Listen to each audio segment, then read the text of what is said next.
No, yeah, there's a lot to unpack here, but I want to start with the more basic stuff, which is pretty much the problem that you saw, I mean, 15 years ago was in this entire requirement solicitation phase. And it's funny because obviously it's still a problem, especially in the industries that you mentioned that you guys work in. We still obviously see those problems that people do face an issue writing great requirements. They don't even perhaps understand the real importance of tracing requirements. That's pretty much the issues we face it. So what would you say for those people listening? If you could briefly explain to them what really makes a great requirement, why are they really important on it, and then we move from there. Yeah, I'll start maybe with the why and talk about, why are requirements so important. I would say even our opinions on this has changed over the years, right? And the there is some quarters where they say, requirements are less important now because everyone's moving towards agile principles and you don't need that anymore.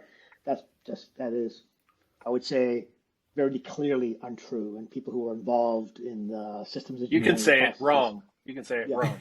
wrong. Yeah, it is quite wrong. Yeah. And the practitioners know that, right?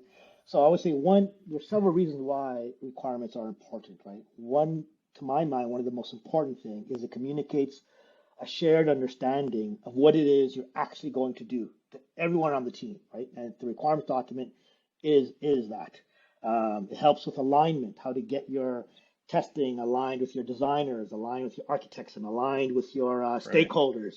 It generates an alignment, and it helps also with scoping of the project, right? What's not in the requirement is as important as what is in the requirement. It helps kind of set the boundaries of what you are going to do and what you are not going to do. And of course, it also helps with a more, let's say, practical point of giving marching orders to the next stage of the development, right?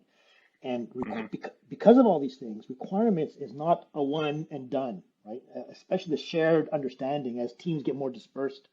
And I would say to get more, I call it delocalized, right? To kind of spread out all over the globe, and the work becomes now more asynchronous. Developing a shared understanding is more difficult and more important.